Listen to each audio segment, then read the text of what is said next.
Hello everyone, welcome to my classes. तो आज की क्लास में हम क्या पढ़ेंगे? हम पढ़ेंगे मराठाधीन काकतीय शासक। हमने पिछले क्लास में क्या पढ़ा था? हमने पढ़ा था स्वतंत्र काकतीय शासक, मतलब हमारे जो बस्तर क्षेत्र में जो सबसे पहले स्वतंत्र काकतीय शासक के बारे में हमने जानकारी प्राप्त की। और क्या पढ़ा? हमने पढ़ा अन्नम देव के बारे में, जो भूपाल देव, दरिया देव, राजदेव, तो इन सब राजाओं को हमने पढ़ा। तो ये जो राजा थे ना काकतीय वंश के, ये क्या बस्तर क्षेत्र में स्वतंत्र रूप से शासन करते थे, मतलब अपना एक स्वतंत्र साम्राज्य चलाते थे। तो इसके बाद जो आपका मराठा है, मराठाओं ने आक्रमण किया।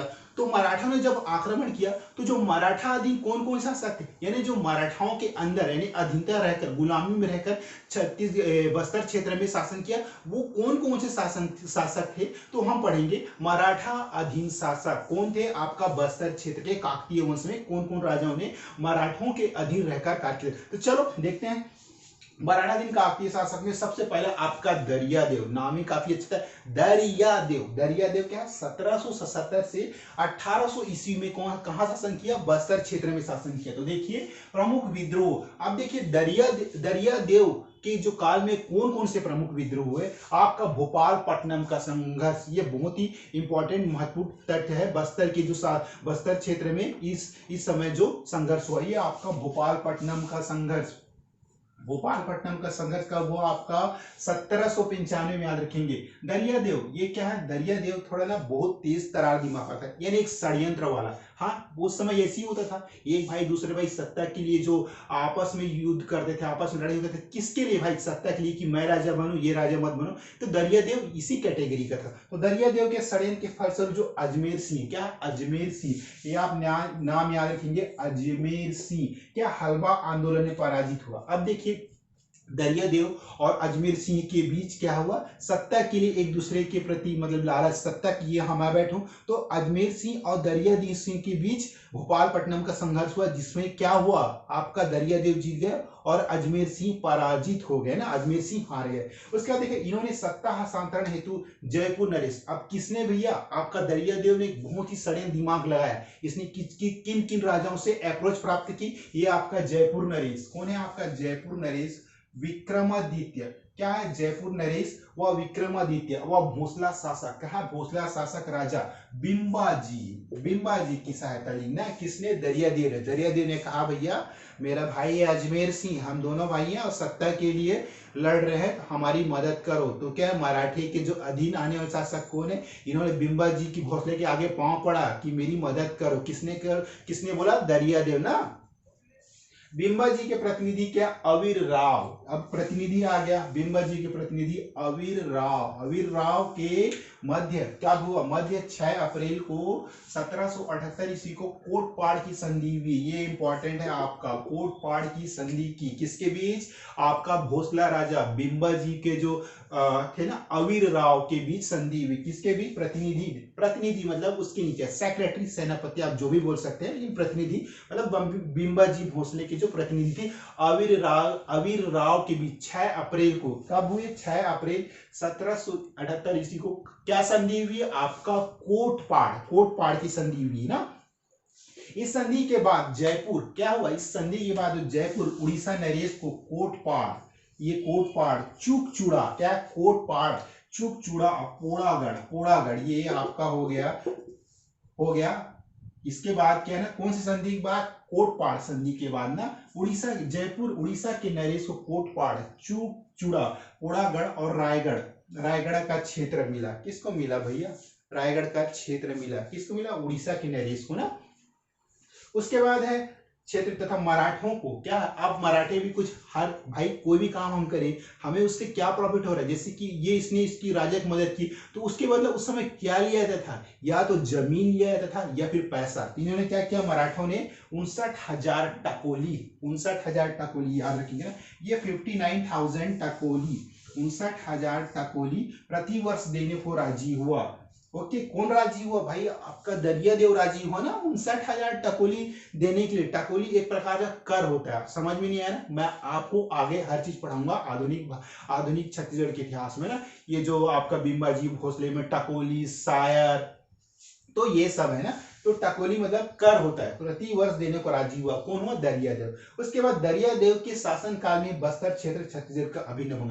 अब बोलता है जो पहले छत्तीसगढ़ में ना बस्तर संभाग का अभिन्न अंग नहीं था, यानी बस्तर एक अलग राज्य क्षेत्र हुआ करता था। किस समय? आपका मराठों के समय ना, आप जो इस शासनकाल दरियादेव, तो दरियादेव के शासनकाल में ही बस्तर का अस्तित्व आया और बस्तर जो है ना छत्तीसगढ़ का अभिन्न अंग बना। समझ में आई? उसके बाद है आपका कोटपाड़ की संधि, बहुत ही महत्वपूर्ण है। कोटपाड़ की संधि किससे किसके बीच हुई? आपका 6 अप्रैल 1778, 6 अप्रैल 1778। बस्तर क्षेत्र क्या अब मराठा नियंत्रण में आ गया। देखिए दरियादेव ने क्या किया, बहुत ही षड्यंत्र रचा और ये क्या मराठा के अधीन आ गए। कब आ गए? कोटपाड़ की संधि में ना। ये किसने किया? दरियादेव ने किया। तो देखिए क्या 6 अप्रैल 1778 ईस्वी को क्या हुआ, ये जो पूरा बस्तर क्षेत्र है ना क्या मराठों के अधीन आ गया, यानी मराठों ने इन पर कब्जा किया, यानी जो भी राज कार्य मराठों की देखरेख में, और ये पूरा मराठों के नियंत्रण में आ गया। कौन? आपका बस्तर क्षेत्र। किस शासन काल में? दरियादेव के ना। उसके बाद काकतीय वंश ने इस समय मराठों की अधिकता स्वीकार कर ली। देखिए अब दरियादेव क्या थे? काकतीय वंश थे। तो काकतीय वंश ने क्या है जो इस समय किसकी अधीनता स्वीकार कर ली? मराठों की अधीनता स्वीकार कर ली। काकतीय वंश, ये आपका काकतीय वंश ने इस समय मराठों की अधीनता स्वीकार कर ली। ये थे। अब इनके शासनकाल में, किनके शासनकाल में भाई? आपका दरियादेव के शासनकाल में ही 1795 ईस्वी में मिस्टर ब्लंट, ये इंपॉर्टेंट है, मिस्टर ब्लंट का छत्तीसगढ़ आगमन हुआ। किसके शासनकाल में? याद रखेंगे ना, ये आपके दरियादेव के शासनकाल में मिस्टर ब्लंट का छत्तीसगढ़ आगमन हुआ। लेकिन जो आपका ये जो संघर्ष है आपका, इन्होंने कांकेर तक यात्रा की, लेकिन ये कांकेर के बाद आगे नहीं बढ़ पाए हैं। क्यों? कोटपाड़ के प्रवेश नहीं हो सके। देखिए क्या है, छत्तीसगढ़ 1795 ईस्वी में मिस्टर ब्लंट का छत्तीसगढ़ आगमन हुआ। इन्होंने कांकेर तक यात्रा की, पर बस्तर में प्रवेश नहीं कर पाए। क्यों नहीं कर पाए? समझाता हूं मैं आपको ना। बस्तर प्रवेश नहीं कर पाए। दरियादेव के शासनकाल में नेक्स्ट है 1749 भोपालपट्टनम का संघर्ष हुआ। जो आपका संघर्ष हुआ ना, भोपालपट्टनम का संघर्ष क्यों हुआ भाई? किस कारण हुआ दरियादेव के शासनकाल में? देखिए इसमें एक प्रमुख फैक्ट है कि जो बस्तर में ना बाहरी व्यक्तियों के प्रवेश पर रोक था, तो इसी कारण वहां भोपालपट्टनम का संघर्ष हुआ। अब भोपालपट्टनम का है, पढ़ते नहीं। देखिए बीजापुर, आपका दंतेवाड़ा बीजापुर चले जाइए, वहां पे अभी भी भोपालपट्टनम है। तो भोपालपट्टनम जगह है, जगह का नाम है। तो भोपालपट्टनम का संघर्ष हुआ मिस्टर ब्लंट के आगमन। अभी किसके, जो आपका भोपालपट्टनम संघर्ष क्यों हुआ? देखिए एक अंग्रेज अधिकारी मिस्टर ब्लंट आ रहे हैं, जो क्या बस्तर में जाना चाहते थे, लेकिन ये जो आपका भोपालपट्टनम संघर्ष के कारण ही जो बाहरी व्यक्तियों के प्रवेश पर निषेध था। किसके आने के निषेध था? ये मिस्टर ब्लंट क्या है, कांकेर तक ही पहुंच पाए, उसके आगे बस्तर में वो प्रवेश नहीं कर पाए। किस कारण? ये आपका भोपालपट्टनम संघर्ष कहलाता है ना। मिस्टर ब्लंट के आगमन के विरोध में क्या हुआ? आपका भोपालपट्टनम का संघर्ष हुआ। ये आपका भोपालपट्टनम का संघर्ष हुआ। उसके बाद जो आंग्ल मराठाधीन शासन, ये हमने पढ़ा मराठाधीन संघर्ष। अब हम पढ़ते हैं आंग्ल मराठाधीन शासन। इसमें सबसे पहला है आपका महिपाल देव। अभी हमने क्या पढ़ा? दरियादेव के बारे में पढ़ा। अब हम महिपाल देव, इन्होंने कब से कब तक शासन किया? 1800 से 1842 ईस्वी तक शासन किया। इनके शासन काल में सन 1825 ईस्वी में गेंद सिंह के नेतृत्व में, गेंद सिंह को याद रखेंगे ना, गेंद सिंह के नेतृत्व में परलकोट का विद्रोह हुआ ना। किसके शासन काल में? आपका महिपाल देव, याद रखेंगे ना, महिपाल देव ने मराठों को टकोली नहीं चुकाया। देखिए अब यहाँ पे एक नया फैक्ट है। महिपाल देव चाहता था कि मैं आप लोग को कर नहीं दूंगा। टकोली क्या होता है? टकोली एक प्रकार के कर, शायर, ये सब एक प्रकार का कर होता है, जो मराठा शासकों ने अपने शासनकाल में ये बनाया था। कि मतलब कर मतलब क्या? टकोली। आप हर वर्ष हमें एक टकोली, 2 टकोली, जो भी होता है टकोली देंगे, तभी आप यहाँ शासन कर सकेंगे। तो कल महिपाल देव ने क्या? मराठों को टकोली नहीं चुकाया। तो इससे क्या, जिसके कारण मराठा शासक क्या, वेंकोजी भोसले के ने सेनापति रामचंद्र, अभी ये रामचंद्र बाग को आक्रमण 1809 में भेजा। देखो अब मराठा नाराज हो गए, भाई हाँ आप हमें टकोली नहीं दे रहे हो, तो अब हम आपकी कोई सहायता नहीं कर सकते। और फिर वेंकोजी भोसले ने क्या किया? एक अपने जो सेनापति प्रतिनिधि को भेजा, उसका नाम था आपका रामचंद्र बाग को आक्रमण 1809 में भेजा, आक्रमण करने के लिए कि जाओ भाई वहां उस राजा से आक्रमण करो, युद्ध करो। 1809 में भेजा। इस युद्ध में महिपाल हार गया। अब क्या हुआ? अब भैया मराठे तो बहुत शक्तिशाली थे, मराठे से जीतना कोई इतना आसान है क्या? तो जब सेनापति आया आपका रामचंद्र बाग ने जब आक्रमण किया तो महिपाल देव क्या है, हार गया भाई। ये आपका महिपाल इस युद्ध में महिपाल हार गया। हारने के बाद संधि, अब हारने के बाद तो कॉन्ट्रैक्ट साइन होता है ना कि भाई आप हमारी बात माने, आप अपने साम्राज्य के आधा जमीन दो या फिर प्रति वर्ष ये टकोली पटाओ। तो ये होता है उस समय और आज भी चली आ रही है ये प्रथा। संधि हुई, क्या हुई? अब मराठों और महिपाल के बीच संधि हुई जिसमें टकोली ना पटा पाने कारण सिहावा क्षेत्र दिए। देखो मैंने आपको बताया ना कि जो ये महिपाल देव ने टकोली नहीं पटाया तो क्या किया मराठों ने उनका एक जो क्षेत्र था सिहावा क्षेत्र को अपने पास रख लिया ना। ये देखिए क्या सिहावा क्षेत्र दे दिया। अब ये सिहावा कहाँ है भाई? आप धमतरी जिला चले जाइए, सिहावा क्षेत्र में देखिए आपका नगरी सिहावा आपका धमतरी जिला में पड़ता है। नगरी से करीबन वही है 25 नगरी से आदमी 10-15 किलोमीटर दूर जो सिहावा है, जहां से आपका क्या निकला है महानदी का उद्गम स्थल है ना सिहावा। बहुत ही पहाड़ों से घिरा हुआ छोटा सा गांव है, ब्लॉक एरिया है। तो एक्चुअल में वहां जो महानदी का उद्गम स्थल है ना आपका श्रृंगी आपका जो श्रृंगी ऋषि आश्रम है, काफी अच्छा और देखने लायक है, मनोरमणीय स्थान है। आप कभी जाइए तो देखेंगे सिहावा। तो उसके बाद पढ़ते हैं भूपाल देव। अब देखो महिपाल देव के बाद आया भूपाल देव। भूपाल देव ने कब से कब तक शासन किया बस्तर क्षेत्र में? आपका 1842 से 1853 ईस्वी में इस क्षेत्र में शासन किया। अब इसको समझते हैं मराठा शासकों ने क्या किया। देखिए भूपाल देव 1842 से 1853 ईस्वी में शासन किया।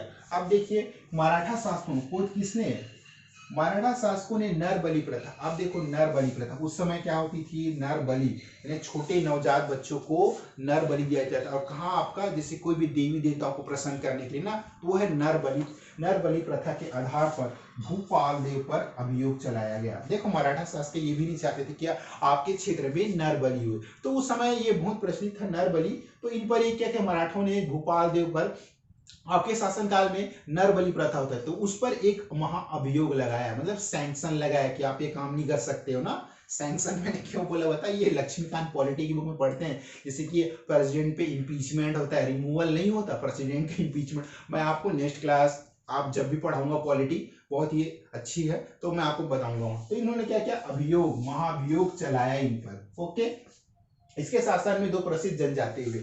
अब देखिए आपका भूपाल देव में इनके शासनकाल में दो प्रमुख विद्रोह हुए। वो कौन सी विद्रोह थे? देखिए जो बस्तर क्षेत्र में अधिकांश विद्रोह है ना जनजाति विद्रोह है। तो सबसे पहला है आपका मेरिया विद्रोह। मैं आपको नेक्स्ट पार्ट में बताऊंगा मेरिया विद्रोह क्यों प्रसिद्ध है। मेरिया विद्रोह 1842 में हुआ। फिर तारापुर विद्रोह 1842 में हुआ। तो हमारे जो छत्तीसगढ़ में जो सारे संग्राम हुए सब कहाँ हुए? आपका दक्षिण बस्तर में। तो एक बार क्यों ना चलो हम फास्ट रिवाइज करते हैं। चलो हम पढ़े मराठाधीन काकतीय शासक, इन्हें दरियादेव क्या 1770 से 1800 ईस्वी में शासन किया। देखिए याद रखिए प्रमुख विद्रोह इसके शासनकाल में कौन सा प्रमुख विद्रोह है? भोपालपट्टनम का संघर्ष ना। भोपालपट्टनम का संघर्ष हुआ 1795 से। दरियादेव के षड्यंत्र के फलस्वरूप अजमेर सिंह हलवा आंदोलन में पराजित हुए ना।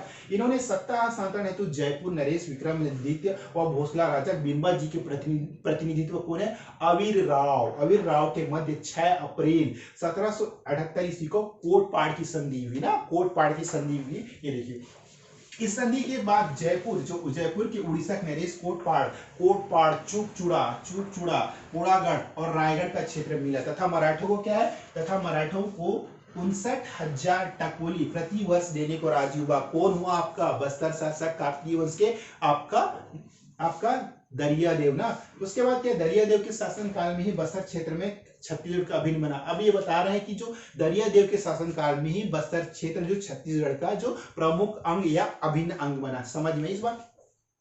उसके बाद जो 6 अप्रैल कोटपाड़ की संधि में क्या हुआ? 6 अप्रैल 1738 में बस्तर क्षेत्र पूर्णतः मराठों के नियंत्रण में आ गया था ना। अभी मराठा नियंत्रण आ गया। अब यहाँ पे मराठा लोग शासन करेंगे अपना। काकतीय वंश ने इस समय क्या मराठों की अधीनता स्वीकार कर ली। हमने समझाया कि जो मराठे थे ना वो काकतीय वंश के राजाओं ने मराठों की अधीनता स्वीकार कर ली। इसके शासनकाल में 1795 में जो मिस्टर ब्लड के लिए एक ब्रिटिश अधिकारी था, अंग्रेज अधिकारी था, छत्तीसगढ़ बस्तर क्षेत्र में प्रवेश करने चाहते थे लेकिन ये प्रवेश नहीं कर पाए। ये सिर्फ कांकेर तक ही प्रवेश कर पाए। और मिस्टर ब्लंट के आगमन के कारण ही क्या क्या हुआ, भोपालपट्टनम का संघर्ष, भोपालपट्टनम संघर्ष का जो विरोध हुआ, इनके किनके आने के कारण, मिस्टर ब्लंट के आने के कारण ना, मिस्टर ब्लंट के आगमन के विरोध में क्या हुआ, भोपालपट्टनम संघर्ष हुआ। उसके बाद पढ़ते हैं हम आंग्ल मराठा। आंग्ल मराठा शासक में क्या है आपका, महिपाल देव। महिपाल देव ने कब से 1800 या 1842 ईस्वी में, इनके शासन काल में 1825 ईस्वी में गेंद सिंह के नेतृत्व में, किसके नेतृत्व में, गेंद सिंह के नेतृत्व में परलकोट का विद्रोह हुआ। महिपाल देव ने क्या है, मराठों की टकोली नहीं चुकाया। अब महिपाल देव भी जिद्दी थे, उन्होंने भी क्या, नहीं मैं नहीं पटाऊंगा मराठों को टकोली। टकोली एक प्रकार का कर होता है जो सालाना होता है। तो जिसके कारण मराठा शासक वेंकोजी के सेनापति क्या है, अभी आपका रामचंद्र बाग को आक्रमण 1809 में भेजा और इस युद्ध में महिपाल देव की हार हुई। उसके बाद संधि हुई जिसमें टकोली न पटा पाने के कारण क्या है, सिहावा का एक क्षेत्र, सिहावा क्षेत्र किनको दे दिया गया, मराठों को दे दिया गया। समझ में इस बात, भोपाल देव। उसके बाद भोपाल देव 1842 से 1853 ईस्वी। देखिए मराठा शासकों ने नरबली, क्या है, मराठा शासकों ने नरबली प्रथा के आधार पर भोपाल देव पर अभियोग लगाया कि आपके क्षेत्र में नरबली प्रथा चल रही है, तो मराठों ने समझदारी दिखाई और ये नरबली प्रथा को उन्होंने रुकवाया। देखिए इनके शासनकाल में दो प्रसिद्ध हुए, एक तो आपका मेरिया विद्रोह हुआ 1842 और दूसरा है तारापार विद्रोह 1842। तो ये था आज हमारे छत्तीसगढ़ के जो बस्तर क्षेत्र के काकतीय वंश के जो मराठा अधीन शासन करने वाले शासकों के नाम। तो आप लोग को क्लास पसंद आया तो प्लीज मेरे क्लास को लाइक, सब्सक्राइब एवं शेयर जरूर करें। और हम आगे नेक्स्ट क्लास में क्या पढ़ेंगे, जो ब्रिटिश कालीन अधिकारी। तो ओके, आज की क्लास में इतना ही। Thank you so much.